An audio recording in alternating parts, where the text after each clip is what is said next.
What's going on, guys? Welcome to a very different episode of Dieting from the Inside Out. This is kind of like a bonus episode. We did one like this around this time last year. I'm right now in Las Vegas at Caesar's Palace at the Real Coaches Summit. So behind me, there's about 300 of some of the best coaches in the space. So what I'm doing is during the event, like in pulling people aside and doing these little 15-minute interviews, 10, 15 minutes, asking everyone the exact same 3 questions. That way you guys can get some different insights on everything of what it takes to get to the next level, to get to where you want to be and keep it. So I hope you get a lot of value out of this. Be sure to subscribe to the show if you haven't already, and I will talk to you in just a second. All right, Mr. Coates, you're no stranger to the podcast. You are a fan favorite. And in these little mini interviews, I am asking everyone the same 3 questions, just whatever comes up for you, just to get the different perspectives. So question number 1, what is the biggest piece missing for most people who are trying to have long-lasting, sustainable results? What is like the missing thing for most people from your side of the fence? Support. Okay. So I think we've kind of been in this world long enough to realize that oftentimes the thing that gets people in trouble is they get overconfident and they remove the support structures. Now, an earlier coach, in my experience, me, would have not subscribed to the idea in any way of any messaging that say you need to keep your coach, right? Because I don't like that messaging. Sure. But the more time I've spent in this, the more I've seen and the more like data we have on this stuff. And coaching doesn't necessarily mean a one-to-one relationship. It can be, support can exist in different forms. But if somebody has a track record of struggling, especially if they're prone to extreme on and off sort of behavior, if they have narratives that reinforce, a fixed rigid identity, or they're a work in progress on shifting their relationship with nutrition, with consistency, with exercise, et cetera, there's probably reasons why it's ego protective and identity protective to actually default to inactivity, maladaptive practices, et cetera. It's serving them on some level. And if you then remove the support, whatever form that takes, the support structure, and sometimes that is in fact the coach, then maybe it's like there are great apps and programs and communities that can serve in that way. But if somebody then decides I'm going to go it alone, some people absolutely can thrive. And as coaching, I want people to be functionally independent. I want to encourage those skills. But I still think on the user end, the thing that has the most negative, deleterious effect is to actually then remove the key support structures. Yep. That's good. That's so good. Question 2, how do you suggest using mindset in any level of internal work or perspective shifting with people who struggle with these things? So it actually goes back to what I just said about identity. I actually try to get everybody to think about things in terms of beliefs and narratives and stories.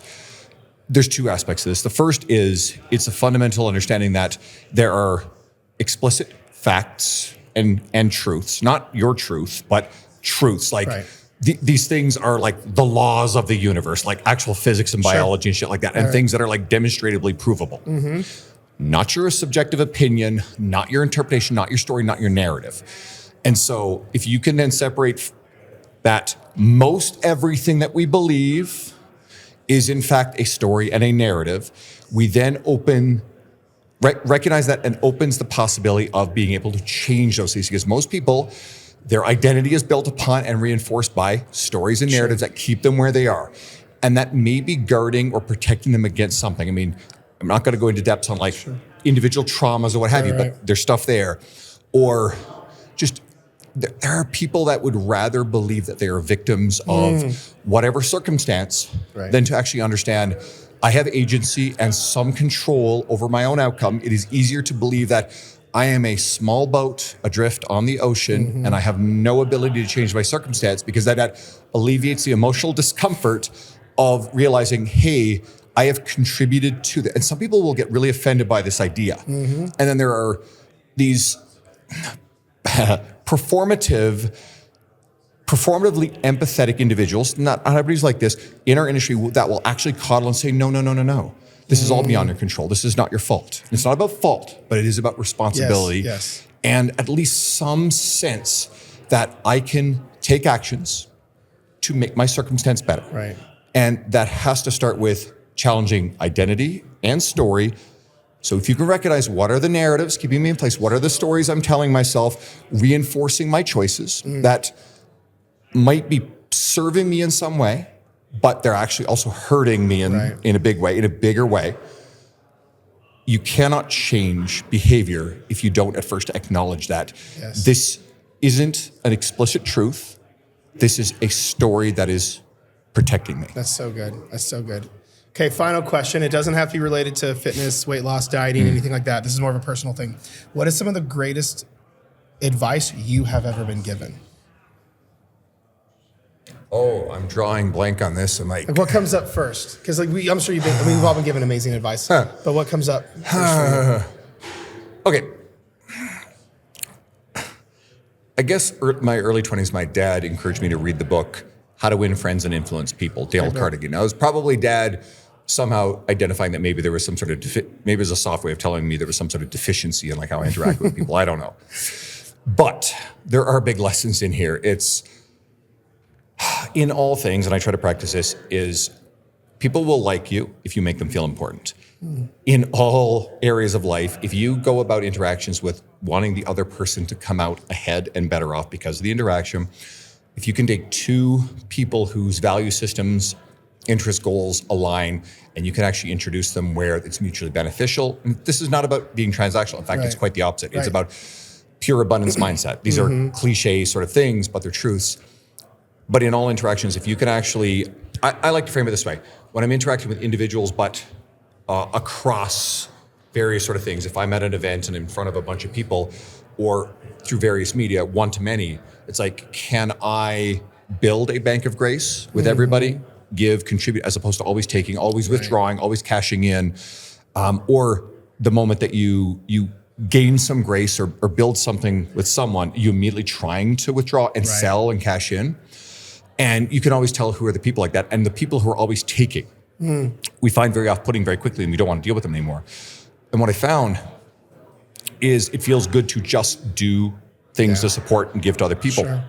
But if you do this at scale, consistently as part of like your ethos, A, it feels amazing, but B, it comes back at you tenfold. The universe, and this is the law of attraction. This is the, and I haven't read these books, but like The Secret, The Alchemist, like it's woven into this stuff. It's just, and it's not the Hormozy thing. It's like, it's not shouting affirmations in the mirror. It is about going out and like generating a lot of proof, and putting yourself in rooms and environments, creating surface area of luck where you connect with people, support people, whatever, and you do this at scale, and great things happen. But it starts with actually give and not take. So it's, at its essence, it's trusting that giving is better than just taking everywhere.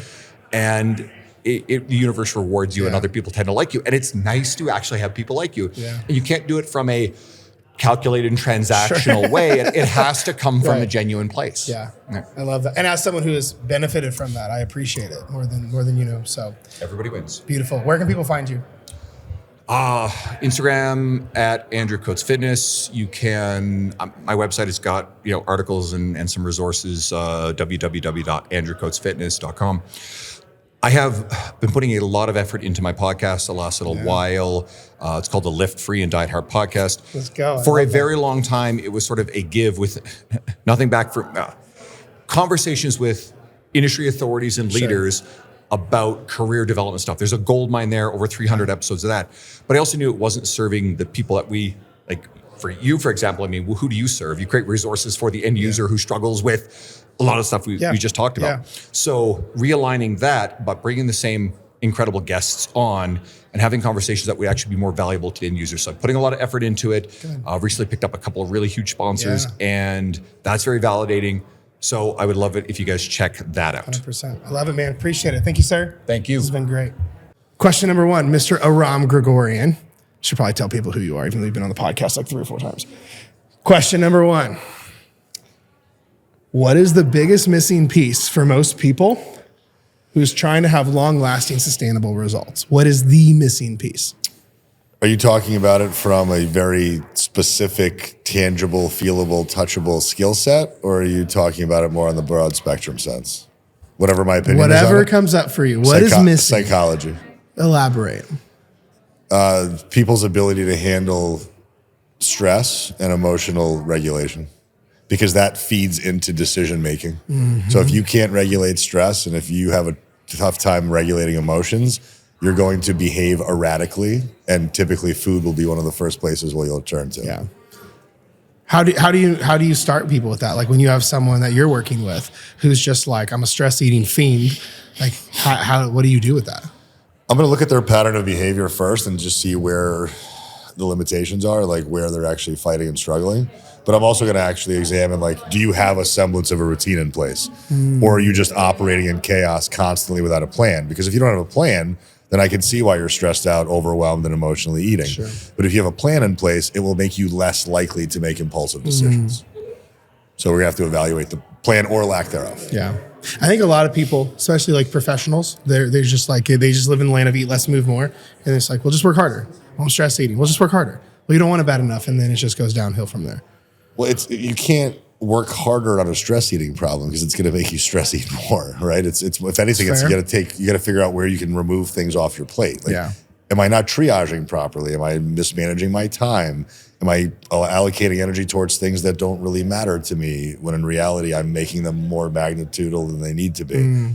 So I think the idea is, like, if you're a busy professional with kids and you have all these other problems in your life, well, what's the thing that's going to be able to keep you in check the most? It's probably going to be having some kind of a routine in place. And if the routine is there, then it can be refined. Because I'm not going to throw macros and calories and sets and reps at a structure problem. Yeah.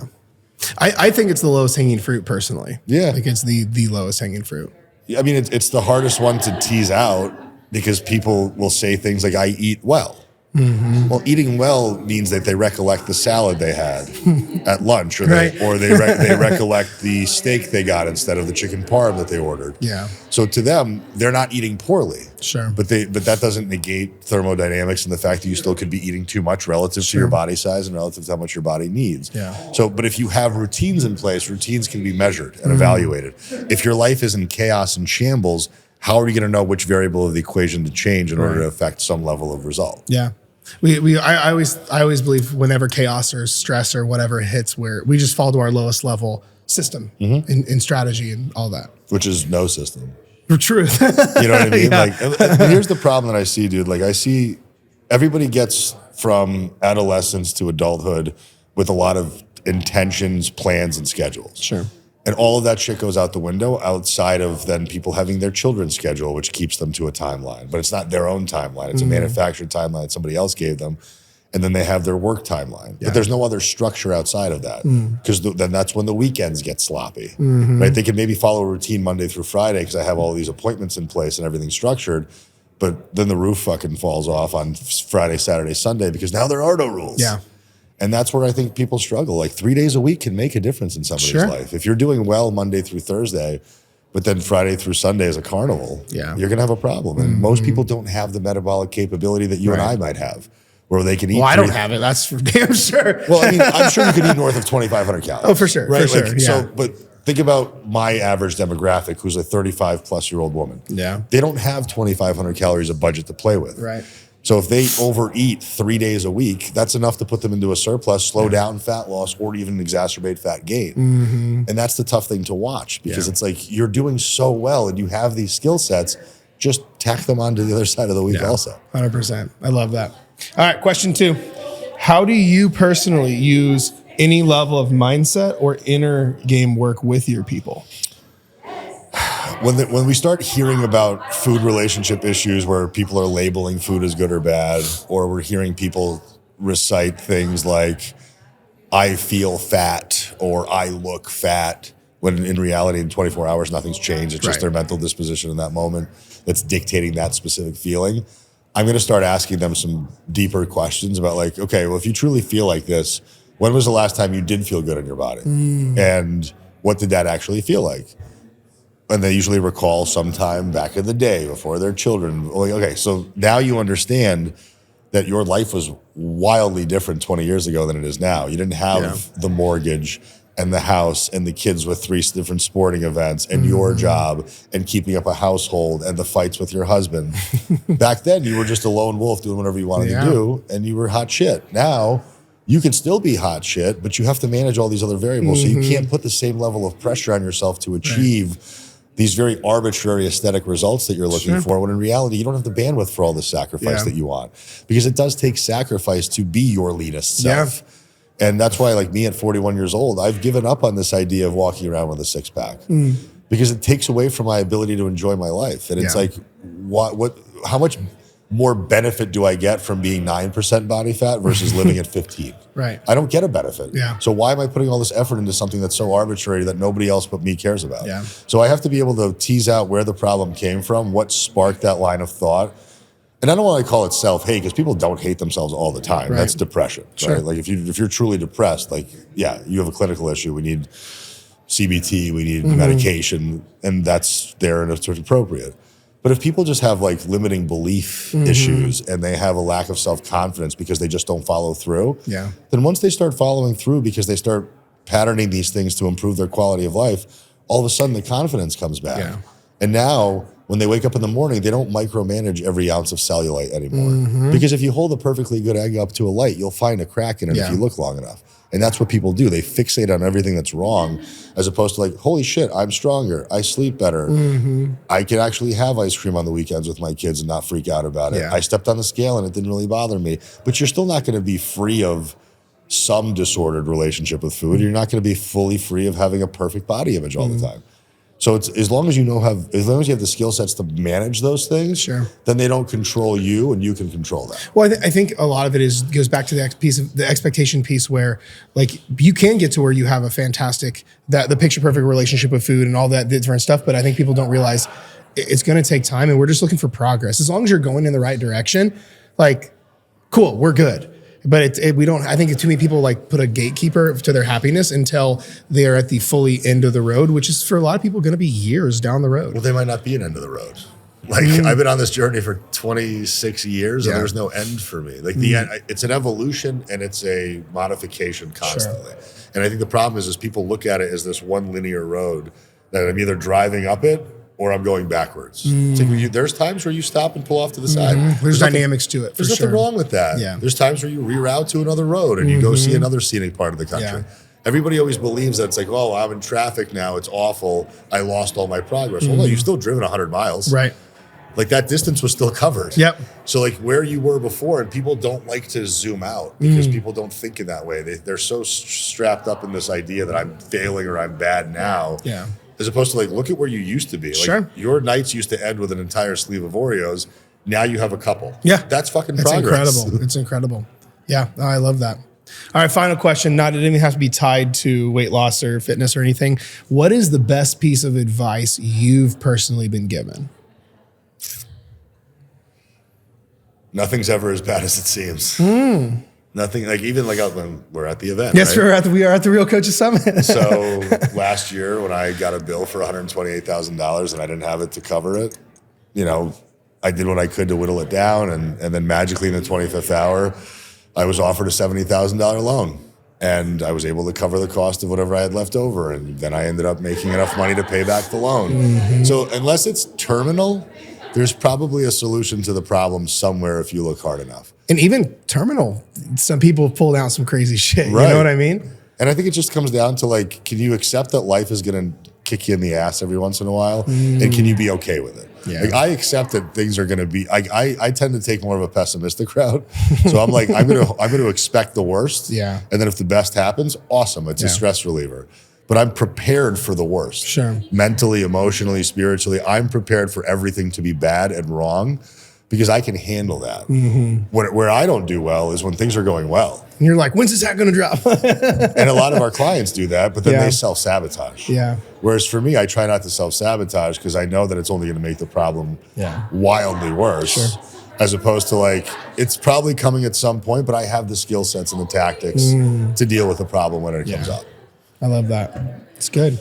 Well, where can people find you at, Mr. Grigiorian? I am at 4 Weeks to the Beach. The number's 4, the number 2.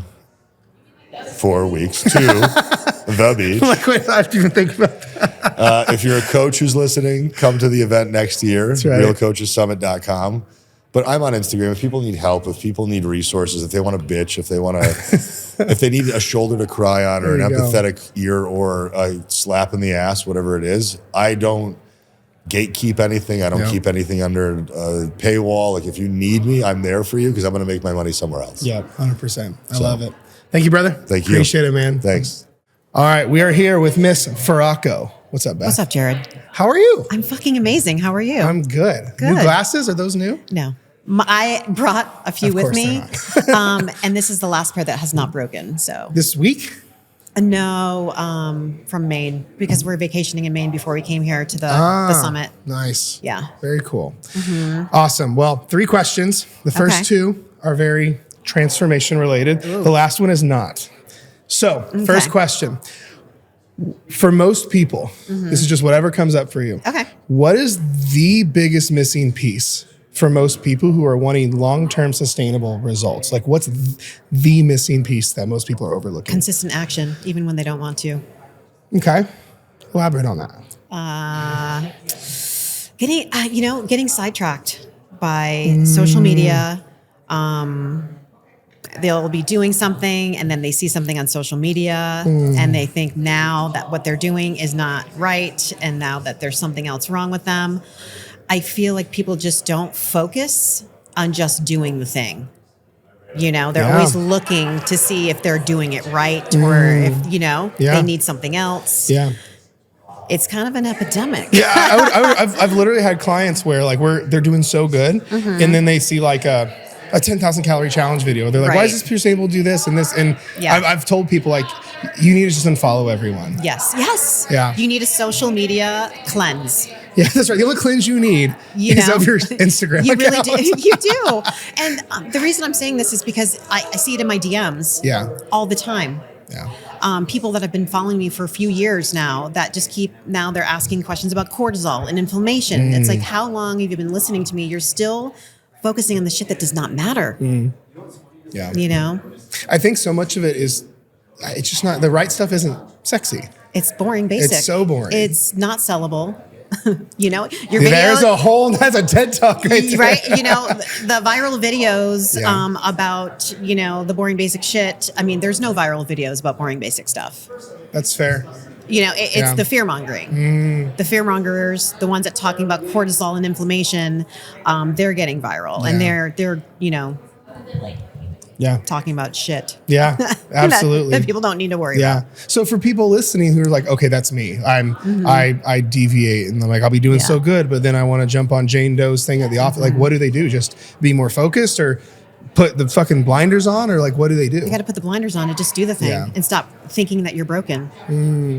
Because you're not. Do you think some of it is an integrity issue with themselves? They're like, instead of saying I'm going to do this and stay on this road, they're like, they're choosing to deviate when they like, I know I shouldn't. But do you think it's like a promise keeping issue, or do you think it's not quite that deep? It may be because of the fact that they don't believe in their ability to succeed. It's that self-efficacy thing too. That's a good point. Yeah. I think I from my prerogative, I just feel like so many people who won't keep their promises to what, like they're like, I'm going to do this basic ass plan, and then they get bored of it, and then they're like, boredom kills you. Yeah, 100%. Yeah, but yeah, I like that. That's why I like doing these with questions with everyone, because someone's answer is going to be totally different. Right. It's pretty cool. And there's so many different ways you can even answer it, like you said. Yeah, well, it's because I think a lot of it has to do with like what's most relevant now. Yeah, what's going on in my mind right now? Maybe my answer might be different next week compared to what's going on. Your last 18 DMs, you're like, no, it is these motherfuckers. Well, right now, this is what I'm seeing. I'm seeing, I don't know what the word is, distraction. Yeah. There's so much distraction, you're not focusing on what the fuck you need to focus on. 100%. 100%. That's good. All right, question 2. How do you use mindset in any level, like inner work with people? Because I know you and I talk about mindset stuff a lot, and you doing your content, but from like a tactical standpoint, how do you use like mindset work with people? Oh, that's like it depends. I know. Right? Asking a lot of questions. You need to ask a lot of questions before giving answers. Yeah. Questions and a lot of listening. But yeah, I think it's the questions and then the answer, then you ask more questions. Yeah. And it's kind of like you ask all the questions, and then before you know it, the client is already answering their own question. Yeah. Because that's what you ultimately want. Sure. You don't want to tell them what to do. You want to show them where to look. Yeah. The whole like sign of a good teacher. The whole, that's good. Well, I think so many people think their answer is such almost or their solution is just a little transactional thing where it's like it's way deeper than that, you know? And it's so individual. So you have to ask a ton of questions. Yeah, that's good. Final question, doesn't have to be related to any of this. What is the best advice in general you've received for you? Some of the best advice that you've ever been given, any point in your life. Oh. That's a deep one. I'm trying to think. Any one thing just come up for you first? Do it scared. That's good. I love that. Yep. Do it scared. Yeah. Do you want to elaborate on it? Like, I got that from Coach Amy, actually, before my speaking event here last year. wow. That's awesome. Yeah. I think it's a, what's her name thing? Not Mel Robbins. Oh God, what is her name? I don't remember. But it's another kind of like a motivational, not Mel Robbins. I think I know. I can't remember who, but I think I know what you're talking about, though. Yeah. One of the Mel Robbins kind of people. She talks a lot about victimhood and God damn it. She's Brene Brown. Oh, yeah. Brene Brown, Do It Scared. Yeah. She did a podcast. I would think it was one of her first podcasts in 2020. And she did it in her closet. And she was talking about, you just got to do it scared. Yeah. And then Amy was telling me about it. And I was, that's probably the best advice. I think people forget that the role of your brain is to keep you safe, which also means keeping you stuck. And if we are waiting, like I'm waiting to do the thing I need to do until the resistance or the scared or the whatever is gone, it will never do that. Right. I think people forget that. So it's just so good. Thank you for doing this. You're Where welcome. can people find you if they're not already following you? Beth Feraco Fitness at TikTok or Instagram or BethFeracoFitness.com and Cut the Crap Pod with Beth and Matt. Hey, there you go. Fucking A. Thank you, friend. Dr. Brandon Parker, welcome back to the show. You are no stranger to the podcast. Okay, so little premise. With these little mini interviews, 3 questions. First 2 are new, transformation related. Last one is not, so it's whatever comes through, if you want to word it like that. So, question number 1: what is, in your opinion, what is the missing piece for most people to have long-term sustainable results? Like, what is the piece most people are missing? And you're not allowed to say it depends. I don't. You fucking doctor. I wanna say that it sounds almost like cheesy or cliche, but it's almost like belief, because a lot of people just don't believe that they can change. And in my world, it's rehabilitation, right? They don't believe that they can squat. They don't believe that they can make a transformation because every time they tried, they proved themselves correct in the way that, hey, I cannot change. But usually it's because these people aren't taking an approach that actually makes sense. So I think it starts there. And if we can start to shape their belief in a way that they have the confidence to make that lifelong change, then they become unbreakable because that's actually an identity shift. Sure. Yeah.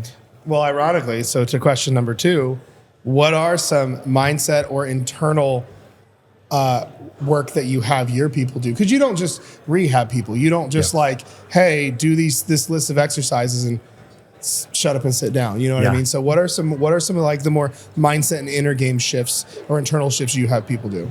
Yeah, great question. I always start with why, and once again, maybe sounds cliche, but when we start to talk about this is our game plan, we always have to start with what are we trying to attack here? And it always starts with the generic surface level stuff where they're saying, I want to move better or I want to lose 15, 20 pounds. And that's important. But it's like, no, let's get really down to the root of it. Like, where do you feel the most vulnerable? Where do you feel like you're missing out on life? And it usually comes down to their inability to connect with their kids. So when we're able to get to that deep-rooted why, and then we start to build a roadmap around that. And once you build a roadmap that leads you directly to correcting that one deep-level problem, people just become unshakable. So I think that's one of the main shifts that we make. I think it reminds me of a thing I heard years ago: is you can't influence someone until you know what influences them. Yeah, which includes yourself. Like, you know what I'm saying? Like, you know, no, I'm just like, exactly. I love that. All right. Final question. Again, doesn't have to be industry specific. What is some of the best advice you, Brandon Parker, have ever received? And you're not allowed to say it depends. Best advice I've ever received. I think this is super ambiguous, like the question, so it's going to take me a second to kind of think here. Usually the best answer is what's the first thing that comes up for you? The best advice I've ever received is to trust your instincts. And that's in every single facet of life, because actually maybe I'm influencing what you just said. It's like, don't think about it, just do. Every time I just went with what was right, it always tends to work out. You know, when you overthink things, then you get I think you get out of flow. And I think that the more time we can spend in flow, better things are. And I think it's also about presence as well. Sure. You know? Flow requires no thinking. Which is so hard. It's almost like it's paradoxical, right? Yeah. That's why I suck at golf. It's a good Scrabble word. I love it, man. Man, geez, we got that in 4 minutes. Hell yeah. Where can people find you? Everyone can find me at the only place that I have something, and that's Dr. Brandon Parker on Instagram, because I am terrible at marketing. That's great. I love it. Awesome, brother, man. Appreciate you. All right, boys and girls, who are we here with? Mr. Kevin Driscoll. Daddy Kev. Motherfucking Kevin Driscoll. All right, brother. Question number one. What is the missing piece for most people who are trying to have sustainable long-term changes? Foundation work, for sure. In my opinion. I'm dumb and don't know what foundation work is. Yeah, absolutely. So one thing I always say is the way I sort of map it out is we have foundation phase, food and fitness, freedom phase. And I think foundation phase is always skipped over, and people go to food and fitness, which basically means they go right into the numbers, right?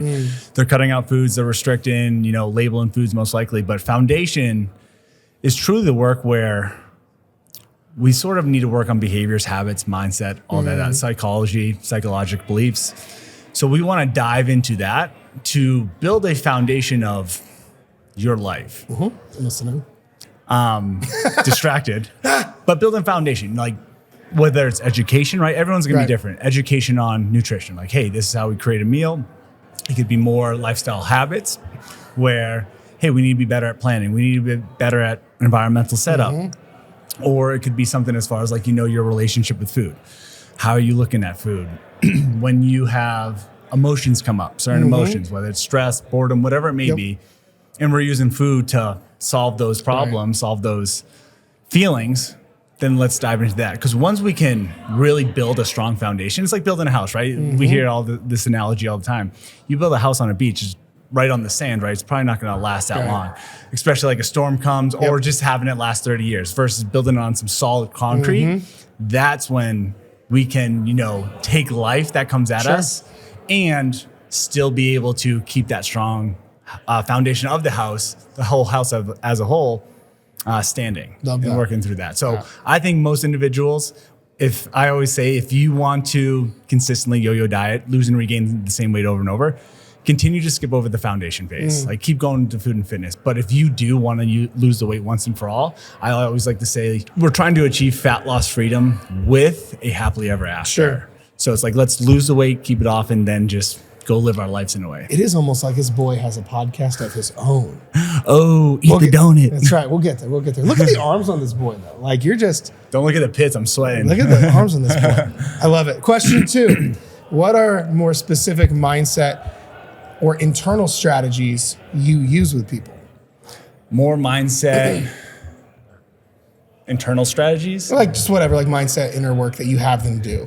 Yeah. So again, I feel like every answer in the fitness industry is it depends. So a lot of the individuals I work with are very common with the all or nothing mindset, the perfectionism mindset. And specifically with that, one thing I always like to look at is like not labeling foods as good or bad, right? It's like there's reasons to have food, right? There's food is fuel. I agree with that, but it's also so much more. It's the celebrations, the memories, the moments, culture for some individuals. But yes, like I'm not gonna say like eat whatever you want. Like you see me all the time eating donuts, all this stuff. And this sexy stuff. Yes, love it, and still look like this, right? No, but just to show people like Sure. It doesn't have to be one donut turns into 12, Right. but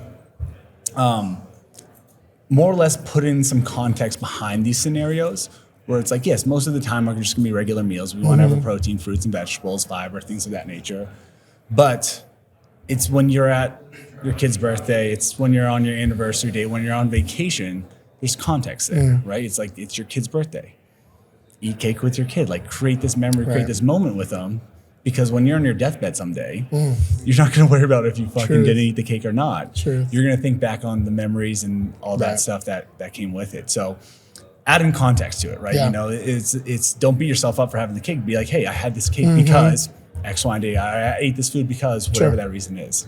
Love that. Final question. Final question. Nervous. Done. What is what is the best piece of advice you have ever received? This is funny because my wife had I was talking to her this morning, and I'm laughing because I'm feel my eyes watering now. Let's go. I'm a wimp. But anytime I think about my wife, I want to fucking die. That is the one thing that will get me like rolling. Oh my goodness. It's the worst, but the best. But I'm definitely someone, as you know, like get anxious and get overwhelmed, especially in like social situations. You know, you might see me on camera very outgoing and seem very extroverted, but you know, in certain situations, like it's overwhelming for me. But I was talking to my wife, and you know, this is just what's on top of mind right now. Is she's like, just remember, we're just on this little rock. You know, we're just on this little rock in this big inner universe. So it's like, it almost reminds me of one of these things. And again, this might be a funny direction, but we're all gonna die someday. It's not that big of a deal. Yeah. It's like, you know, you're 1 out of 8 billion people. Yeah. Like, and no one's gonna remember what you did or said or anything like that. So it was just, you know, a very good reminder for this morning for me. Yeah.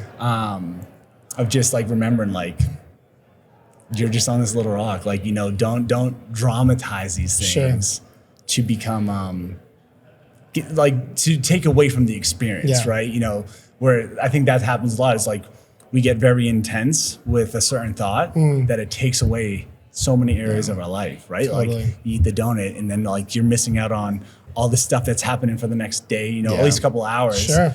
So that's just something at least that was on top of mind. I love that. Shout out to Shannon Driscoll. I love my wife. I love her to death. Which means, ladies, I'm sorry to announce this, but Kevin is not on the market. Yeah. This hate to break it to you. Hey, it is. That's what good, it is. bro. I love that. I love Thanks, that. man. Where can people find you? Instagram, most things KPD .fit. Got a podcast, new podcast, like you said. It's called Eat the Donut, where we eat donuts and achieve fat loss. But podcast, Instagram, TikTok, all KPD.fit. Let's go. That's where they can find Love it, me. man. Appreciate it, brother. Dude. Love you, Appreciate dude. you. Mike, welcome back to the podcast. What's up? It's funny. It's funny. All episodes you've done on the show are like some of the all-time fan favorites. Awesome. Anytime getting into just deeper stuff. Yeah, so I love it. That's why when I saw your hair, I'm like, I'm going to just totally steal you away from your table. So in your opinion, for you, first question is, what's the biggest missing piece for most people to have long-term sustainable change? So I don't want to just like immediately rattle off an answer. So, because I really want to be intentional. I have a thought that I hope comes across in the right way. So the missing piece for most people to have a successful and sustainable transformation is truly recognizing the transformation, like the change that has to happen. I think we undersell. And I think that oftentimes we do people a disservice by trying to make it seem like it's not that much of a change when it is. It's not just changing who you are and your identity and the way you see yourself, but it's changing your habits, it's changing your rituals, it's changing your environment. Sure. It can be changing relationships, and it's deep. Yeah. Like it's not surface level. We think of it as surface level, like I'm gonna change my physical appearance. So everything else in my life can stay the same, but this one little thing is gonna change, but it really doesn't work that way. Yeah. Like true transformation requires a new person and a new lifestyle. And you really have to think about, like, what do you value? What's your belief system? Who do you want to become? Who fits in that? Who gives you energy? Who supports you? And who takes away from that you might need to edit that relationship or remove that relationship? And that's why I say environment is such a big part, internal and external environment.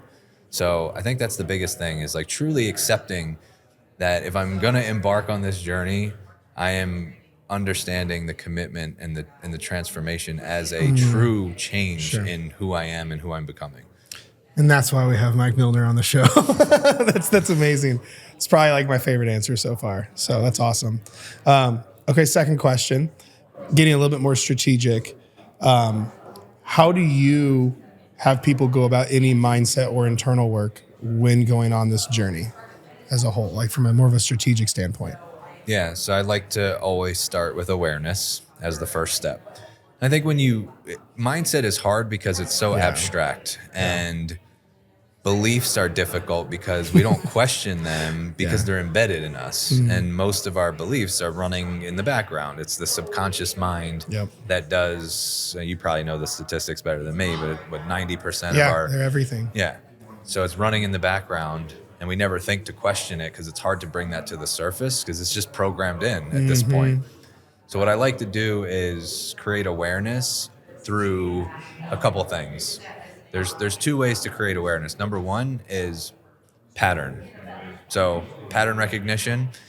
If you have something that keeps happening in your life that you don't like, and it can be self-sabotage, it can be every weekend I do this thing and I get so mad at myself. It can be relationships. It can be any pattern that you're like, man, why do I keep doing this thing? That is something to write down. Yeah. I don't like this pattern that keeps happening. What is the pattern? Write it down. And the other thing is analyzing our emotions and actually recognizing that our emotions reveal something about us from a belief and mindset perspective. Because really, if you notice an emotion in any context, so just to help provide an example, if I see somebody, we're at a fitness conference, and I see somebody who's really fit, and I have some kind of an emotional reaction to it, it's revealing a deeper embedded belief that I have. If I feel jealousy, that might be revealing that my inner belief is that I could never look like that. So then I'm jealous and I'm projecting that emotion outward, but really inward, it's about me not feeling good enough or not feeling like I could ever accomplish that. So paying attention to your emotions and what they might be revealing, and then paying attention to your patterns. Once you have the awareness, we want to create a new pattern of the person that I'm becoming. What do they do in that situation? How do they handle when they make a mistake on the weekend? How do they handle it? What is that person, so then we get into the actual like tactics of change, which is we are aware of the pattern.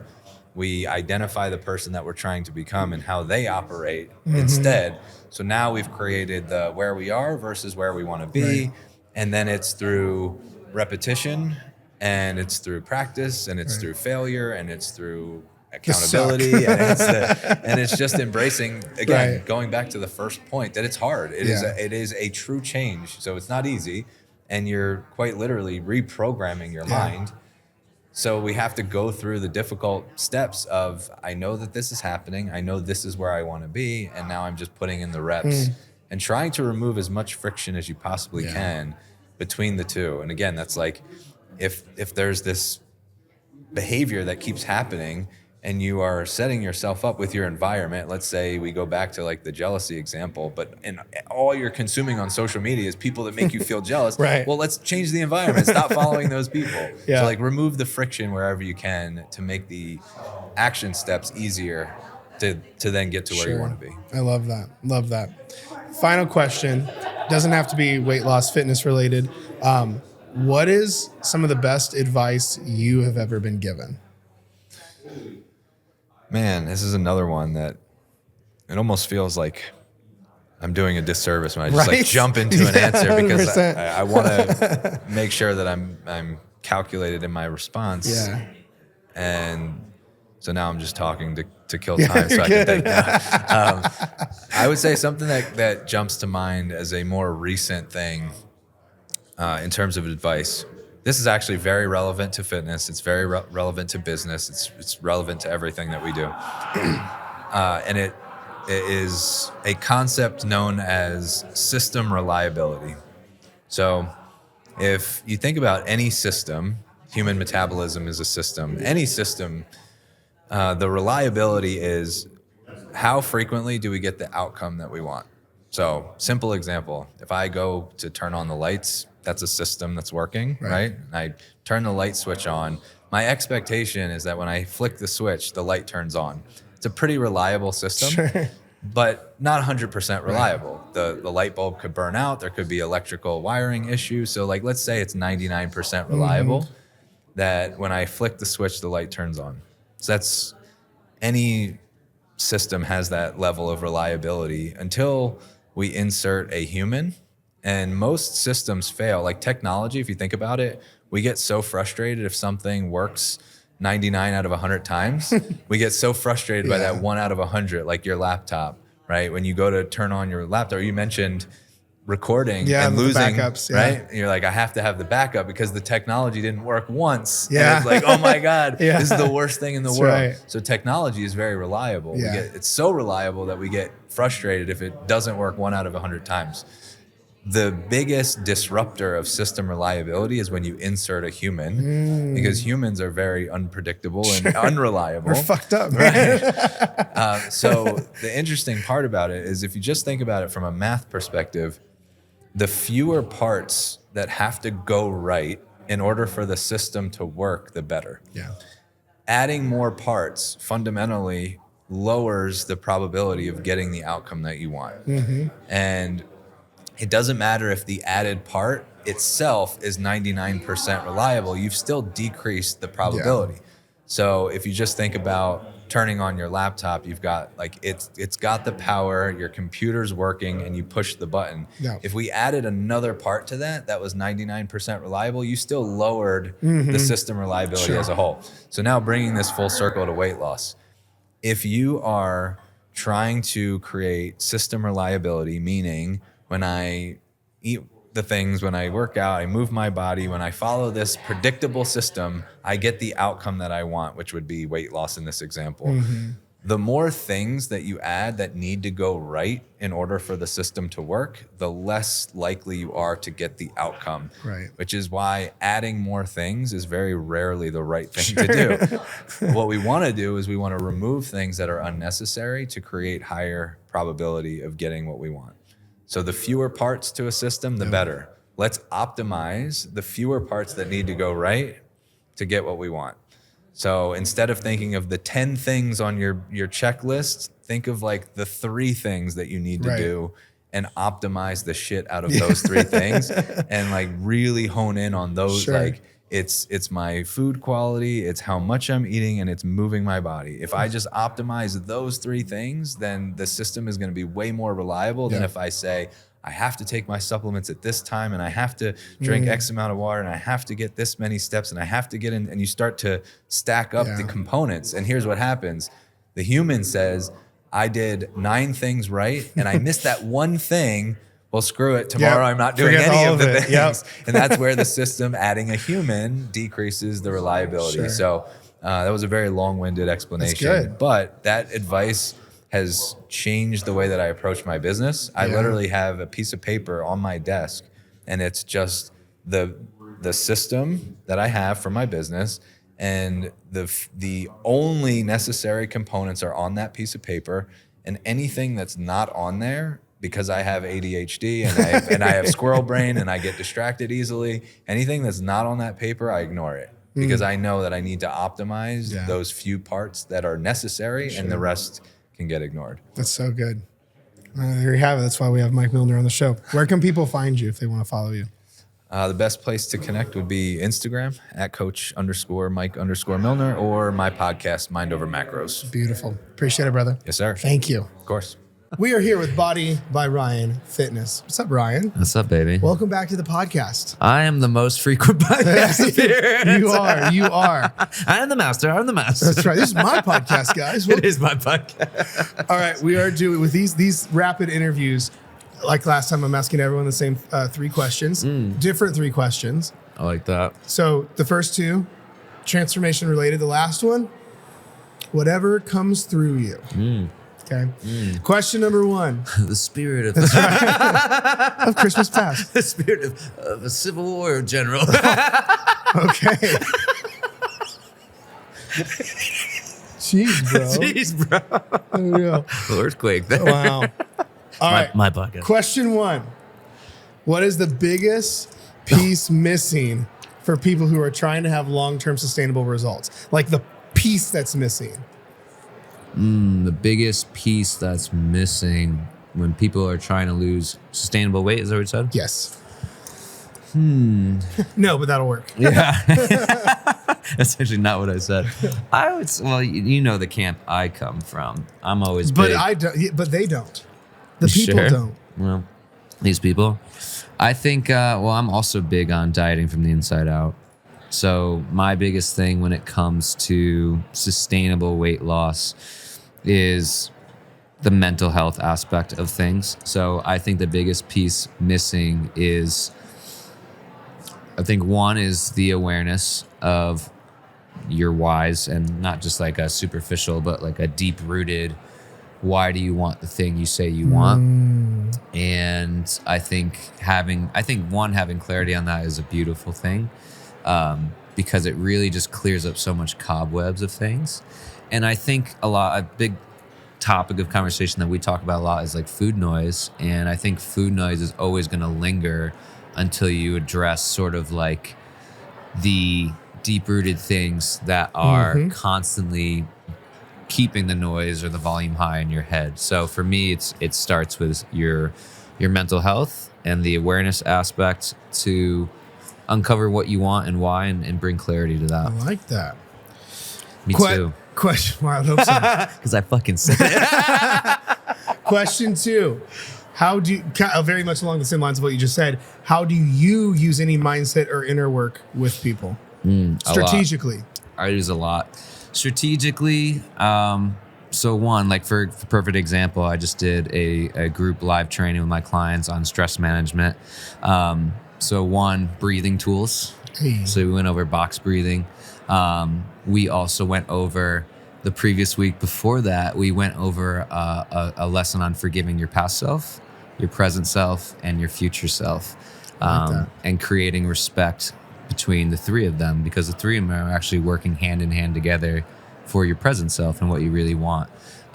So I think there's a bunch of tools. I would say one for somebody who really wants to regulate their emotions, because oftentimes we act on emotions, especially when in weight loss, you get frustrated by the scale or something like that.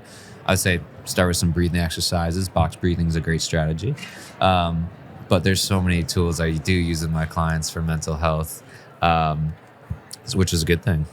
I feel like I stand out now. But I think that one, so I would say one that you can really do is write a letter to your past self and forgive them. Because I think a lot of people hold on to a lot of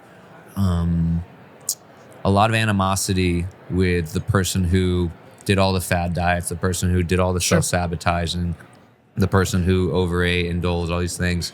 So writing a letter to your past self, forgiving them and thanking them, and also like writing what they did to help you get to where you are, right? That's good. Write a letter to your present self, all the wins that you're doing, what you're doing right now to get to where you're at, and then a note to your future self, thanking them for all the things you're going to achieve. And you can even write it that you have achieved, right? We often talk about writing like that, where you've already achieved the thing you're setting out to do. And I think that's a great exercise that someone can implement right now. Sick. Final question. Ooh, we're here already. Again, whatever comes through. What is the best piece of advice you have ever been given? The best piece of advice that I've been given, I think I've said this on your thing. It's one thing to be nice. It's another thing to be kind. I definitely said this on your thing last. Remember I said the billboard with my ass on it? But that's my. Be funny. Keep that in. We should put a clip of like that last Yeah, from we last definitely time. should. Here you go, Nick. Just flash it on the screen right about now. Yeah, flashback.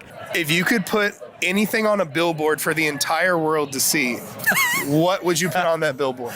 Well, the first thing that came to mind were my ass cheeks, but that's not what I want to say.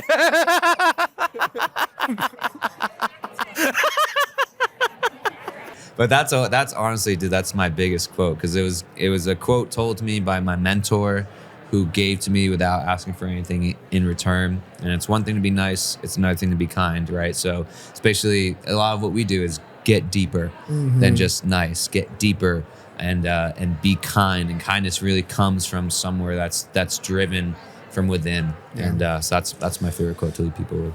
There we have it. It's Ryan Kassim, everybody. Where can people find you, Ryan Kassim? You can find me many places, all over Jared's podcast. My podcast is called These Little Moments Podcast. My Instagram's Body by Ryan Fitness. And that's pretty much a good start. There you go. Appreciate it, brother. Love you, dude. Love you. What's up, Tyler? Big J Bear. How's it going, fam? I'm good, man. I'm glad you're on here. Dude, thank you. First off, I just want to say really quick, thank you so much for kind of convincing me to come to this event. This has been awesome. I'm glad we came early too to hang out with each other. So just want to give you a shout out. Thank you. Absolutely. So with all these interviews, well, first off, who are we talking to? I'm Tyler Suder, the one and only. Okay, so 3 questions I'm asking every single person. So question number 1. Feel free to elaborate on these. These aren't quite as rapid fire as before. Okay. So question number 1, what is the biggest missing piece for people who are trying to have long-term sustainable results? From your perspective. It's a fantastic question. The missing piece. Man, you know what's funny is the first thing that came to mind was when we were going over, like we were talking about, I don't know if I'm allowed to share this, but we're talking about kind of like your book you're writing. And one of the chapters in there, like one of the subtopics I saw was like the keeping your promises. I don't know if I'm allowed to share that or not, but it was one of those things where I feel like teaser, buy my book. I really feel like being able to keep your promises to yourself is that missing piece of like, when you commit to something, being able to fully commit to it and say, I'm going to keep this promise to myself. And I think that also comes back to not setting too far, too lofty of an expectation for yourself to begin with, and having like realistic expectations of like what to expect. It's like, I'm going to be perfect for the next 6 months. I think that's just setting you up for failure. And I think that's an impossible promise to keep. It's like, you can't promise your kid you're going to buy him a pony if you can't afford a fucking pony. Yeah. Just like this beautiful one on the wall next to us. But I think the promises, and the second thing that came to my mind was like some semblance of a routine that fits your lifestyle. Instead of changing your life to fit this perfect image of what people believe is like what every health and fitness person should do, or looking up to your favorite influencer that has some unrealistic life they paint on social media, I think is having a way to integrate healthy habits into your already established lifestyle that is going to help you sustain and see results that you can actually stick to for life. So I think those 2 things came to mind first. I know you asked for 1, but I think those 2 are essential to a lifelong success of being healthy and being happy with how you look, feel, and perform in your day-to-day life. I like that. Thank you. Well, that's why for all these interviews that I'm doing, I'm asking everyone the same questions just to see the different perspectives back to back. So, all right, question 2, my man. How do you use any mindset or inner game work with people? So mindset, I feel like, comes down to when we're doing check-ins. So one of the big things I always tell my clients is like, I can only help you as much as you're willing to share, in a sense of like on check-ins, we highly encourage people give as much detail and context as possible. So sometimes people write full-on essays and stuff in their check-ins, but that also allows me to help coach you, and also like seeing the language you use when you talk about the scale, talk about your eating habits. That's when I can coach the mindset and help coach through maybe some of the challenges or struggles you're experiencing, and be able to communicate effectively. Like, okay, if someone is, I ate like shit, or I had a ton of junk food, I'm like, well, there's a lot to unpack there. And so it's like, well, no food is inherently good or bad. It's like putting those labels on, it's only making it worse. So it's like coaching them through that in terms of mindset is how we focus on those things. And also, I think, again, kind of like my last point, it comes down to setting realistic expectations. It's like, I always like to foreshadow a lot of the coaching experience through our first initial onboarding call and the calls we do in the beginning of like,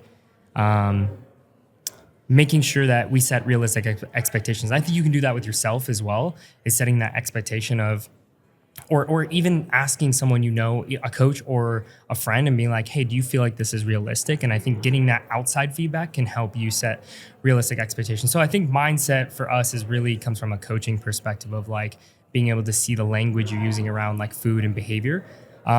Inner game, I don't necessarily coach a lot on that because that's not my expertise by any means. If there's anything I see that I'm like, okay, I gotta reach out to Jared, I gotta ask him about this. Well, it's mindset or inner game related, Yeah, but inner game, not necessarily. I have had a few clients journal. I've had a few clients where like I can see this pattern repeatedly start to pick up when it comes around their eating habits or some sort of like binging. And I try to prompt them to journal these experiences and try to figure out what is the root, what is the thing that is triggering you to do that. Maybe it's an extended of like, I'm trying to be so perfect with my tracking every day. And then all it takes is one day where they break and snap and they just start going off overboard. And I'm like, okay, we're being too neurotic about being perfect with our tracking. So that's where like the journaling helped me with that. So I don't know if that's necessarily inner game, but that's how I've used that. I mean, anytime you have someone, the way at least that I do it is with any sort of journaling or prompts like that, it's basically just slowly tricking the brain into holding space. That's really all it is instead of reacting, you're just holding space for what's going on, whether it be like, I feel like I'm going to turn to food, so I'm going to write about what I feel, or feeling like the situation you described where I'm just going to start writing about what's coming up for me and how this comes out. And then, when you did that, you're now aware of it's outside of you. And so it stops a lot of those patterns and whatnot. Okay. So now that you say that and kind of elaborate on that, there is one other thing that I've done with, again, I treat everyone as an individual. So this is not like a standard for everyone. This is exactly what we do. But I've had certain cases where clients, like they tell me repeatedly, I don't have any self-control at home. And so what we'll do is we'll slowly try to eliminate or have less of these less healthy or more fun foods in their home, like get rid of most of them. And what we're doing is we're creating that barrier of like, okay, if they really want the food, they can go have it, but they have to get in their car and go get it instead of just having in their pantry ready to grab and have all the candy, the sweets, whatever they want. They can go get it, but they have to, and that barrier of making them get in their car and drive to go get it creates that space for them to think, do I really want it that bad? So I think that's definitely one other thing that I've done with a few clients. Sure. Very nice. Very nice. There's a thing we use called the gas station method where I actually start on that foundation and then I have like a whole thing after it in order to help. Like step one is that where it puts that barrier in, but then we have like three or four more steps after to get them to bring the food back into their house. That way it's reprogramming the brain on how to like have it in the house and not have a problem with it. I would love to talk about you. I'll show it to you. It's pretty gangster. Talk more about it's that pretty sometime. gangster. Thank you. And then last question, doesn't have to be around transformation or dieting or weight loss. What's the best piece of advice in general you have ever received?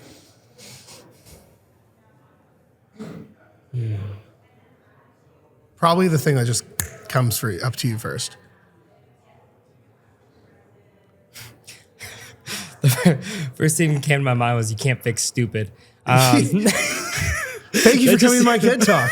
Tyler's TED Talk, everybody. And the context for that, just because I don't know why that came to my mind first, but I've said it a bunch like over the last few weeks and it just came to mind. But, I know a few people in my life that just tend to get really affected by other people's opinions, whether it's like their bad moods or their energies, and they, kind of absorb those energies. And, whether someone's being silly or dumb because of, some situation that happened and they're trying to dump it onto you. It's like you can't fix stupid. And so sometimes you have to allow things not to bother you when someone's being stupid around you or towards you in some way. So, I think I love that. Well, actually, I just finished Mel Robbins' new book called Let Them. And she talks about that, where the concept of like, if someone is being inappropriate or if someone's being ignorant or someone is being childish and it's not your job to fix it, you just let them. If you've got to do what you have to do for your life and your own boundaries and your own whatever, and they're acting a fool because of it, let them. That's their prerogative. You're not responsible for their emotions. So I think don't think stupid people here is like just rough around the edges, but I think there's a lot of tactical letting go of people pleasing patterns and stuff to that. So Yeah, I think another quote for that would be, you can pick your nose, your friends can pick their nose, but you can't pick your friend's nose. that's very true. Take that one away. I'm here for it. Awesome, man. Well, thank you for being the first of these. Dude, I'm excited. Where can people find you? I think the main platform you'll find me on is Instagram. It's at TY.LERSTUD as in dog, ER. I'm here for it. Thank you, brother. Thank you so much, bro. Boom. Welcome to the show. All right. Yeah. Thanks. All right, brother. So question number 1. Yeah. For you, in your opinion, what is the biggest piece that's missing for most people who are looking to create long-term sustainable change? The missing piece. I think it's enjoyment. I love that. Yeah, I think, especially with like how things are displayed, social media, probably other places too. It's always like this way. This is the best. You got all the big red X's on this exercise and the green check marks on this. When in reality, if you just learn like the principles of things, then you realize that that actually gives you the options, which Sure. I know it's not as simple. You got to do some thought, some trial and error, which is the work. But on the other end of that, you get to pick what you like the most. Yeah. Yeah. Yeah, I think enjoyment is one of the most overlooked pieces of this whole game. Yeah, yeah. Back when I was training in person, I used to love wrapping up exercise with just like, what do you want to do? Yeah. And I always found people would push themselves way harder on the exercise that like they picked. Yeah. That's why I like using like how I do nutrition is calorie target, protein target, fiber target. And from there, I'm like, fill those parameters with as many nutritious foods as possible. That's pretty much it. I love that. That leaves a lot of like autonomy. Yeah, it's good. Enjoyment. You get to pick what you do. Yeah. And even if it ends up like not being perfect, because I have an exercise science background. Yeah. I was that person that was like, I pick things because they are optimal. Yeah. But it's like, it's not that fun. Yeah. So 100%. Like one of my favorite things is if optimal is not practical, it's no longer optimal. Yeah. Love that. Okay, question 2. How do you use any mindset or any level of like internal work with people, like when it comes to any of this stuff? It's a good question. I really like digging deep, just finding out why. Have you ever heard like the 5 whys exercise? Yeah, I like doing that. Simon Sinek, Yeah. So like people say like, I want to lose 20 pounds, why?